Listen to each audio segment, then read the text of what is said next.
महोदय, आधारभूत, युक्तिपरक, व्यावहारिक और अनुकूलित अनुसंधान निरंतर और अबाध गति से चलने चाहिए।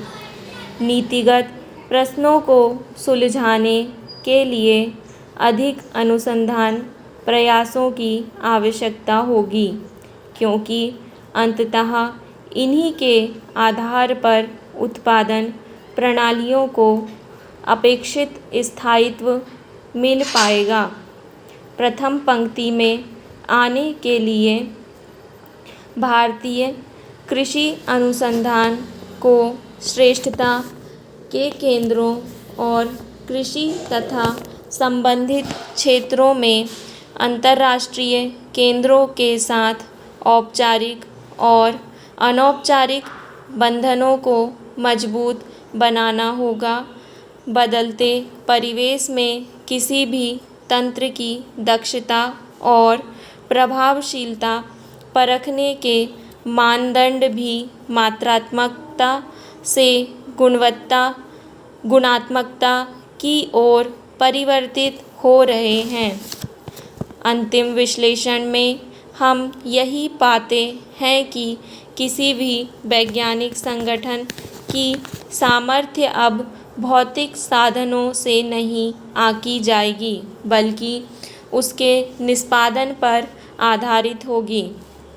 कृषि अनुसंधान में प्रभाव मूल्यांकन अभी तक अनुसंधान में किए गए निवेश और नई तकनीकों के प्रसार और अंगीकरण के आर्थिक लाभों को लेकर ही मुख्यतया आंके गए हैं। प्रभाव मूल्यांकन से यह पता चलता है कि कृषि अनुसंधान के अंतिम सुफल प्राप्त करने में आर्थिक नीतियों और प्रौद्योगिकी की परस्पर क्रिया का क्या प्रभाव पड़ा।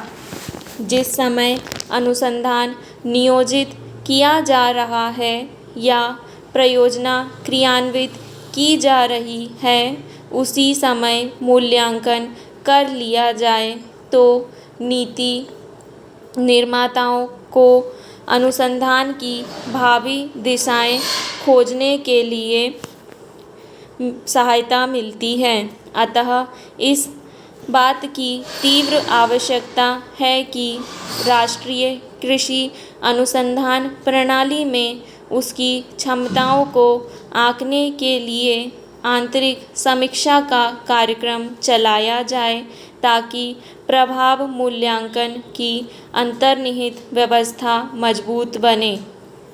इस तरह के अभ्यासों से अनुसंधान कार्यक्रमों में व्याप्त रिक्तियों की पहचान होगी और कार्यक्रम की कमजोरियों को दूर करके जहां जरूरी है वहां काट-छाँट या मजबूत बनाने का निर्णय लिया जा सकेगा। इसके साथ ही उपलब्धियों और बाधाओं का सही विवेचन करने तथा खेतों तक पहुंचाने के लिए तैयार तकनीकों को पहचानने में मदद मिलेगी। पैरा कृषि के फलस्वरूप आए व्यापक परिवर्तन का प्रभाव बहुत स्पष्ट है। जैसे कि सन 1961 में प्रति व्यक्ति खाद्यान्न की कुल उपलब्धता 468 ग्राम थी, जो कि 55 साल बाद सन 2001 में 40% बढ़कर 2 किलो प्रति व्यक्ति प्रतिदिन हो गई। 101 करोड़ की आबादी को देखते हुए यह उपलब्धि थोड़ी नहीं है। भूख और खपत के बीच की असमता को समाप्त करना, समाज के सभी वर्गों को सामर्थ्य के अनुसार उचित दामों पर राशन उपलब्ध कराना और विविध कृषि उत्पादों और प्रशोधित उत्पादों के निर्यात में वृद्धि और आयात में कमी, अनाज और खाद्यान्नों के तेल के निर्यात में कमी से विदेशी मुद्रा की बचत को अलग करते हुए भी कृषि क्षेत्र से निर्यात की राशि गत वर्ष 100 अरब रुपए की सीमा को पार कर गई। इन उपलब्धियों के बावजूद और मांग में वृद्धि को देखते हुए कृषि उत्पादन की ओर से आपूर्ति में भी वृद्धि का वही स्तर बनाए रखते हुए हम भी अपनी भावी आवश्यकताओं को ध्यान में रखते हुए किसी भी तरह की ढील नहीं दे सकते। पैरा महोदय, उदाहरण के लिए खाद्यान्न में आत्मनिर्भरता का वर्तमान स्तर बनाए रखने के लिए भी हमें यह सुनिश्चित करना होगा कि हर साल खाद्यान्न में कम से कम 70 लाख टन की वृद्धि बराबर होती रहे। वर्तमान में अनेक प्रकार की बाधाओं को देखते हुए यह स्वाभाविक ही है कि हम अपने भीतर झांककर इस प्रश्न का उत्तर खोजें कि क्या अगले 2 दशकों में उत्पादन वृद्धि की वर्तमान दर को बनाए रखने और इसी रफ्तार से बढ़ाए रखने की संभावनाएं उपलब्ध हैं अथवा नहीं। इसके साथ ही साथ हमें इस बात पर भी विचार करना होगा कि हमारे अनुसंधान का आधार क्या इतना मजबूत है कि इन भावी चुनौतियों का टिकाऊ आधार पर सामना कर सकें।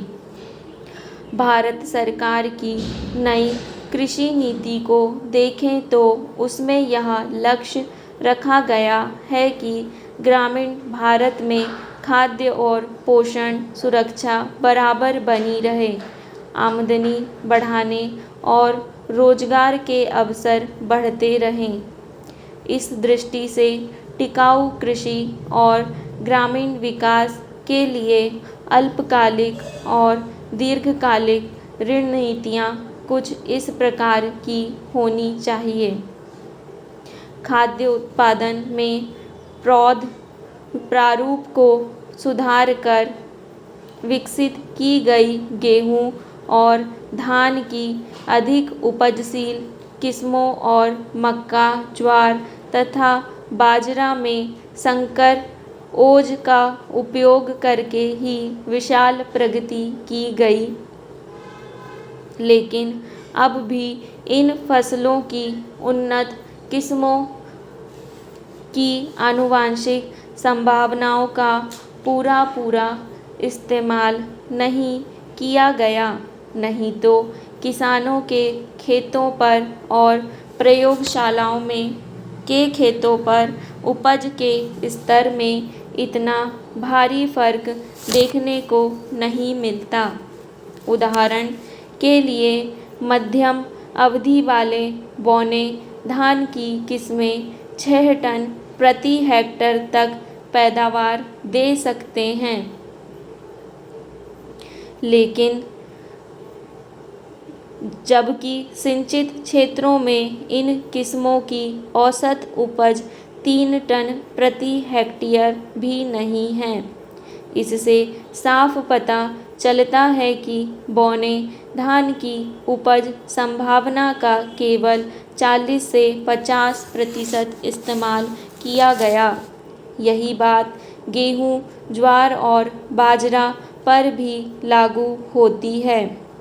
यदि उपज को अस्थिर बनाने वाले कारकों को पहचान कर उनका सुधार कर दिया जाए तो इस समय उपलब्ध किस्मों का ही उपयोग करके अगले वर्षों में 2.5 करोड़ से 3 करोड़ टन अतिरिक्त खाद्यान्न पैदा किया जा सकता है।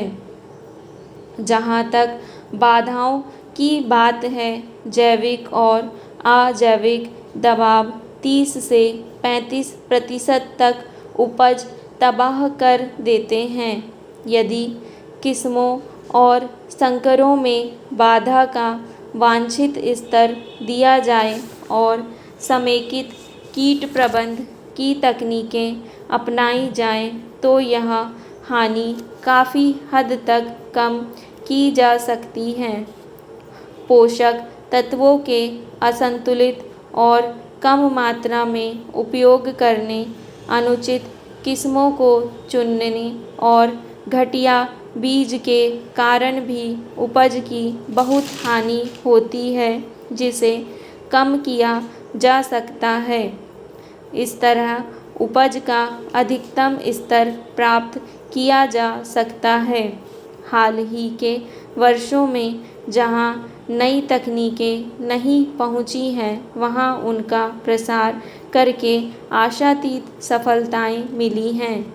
उदाहरण के लिए पूर्वी राज्यों में बोरों यानी बसंत के मौसम में धान के क्षेत्र में विस्तार हुआ है। स्टॉप।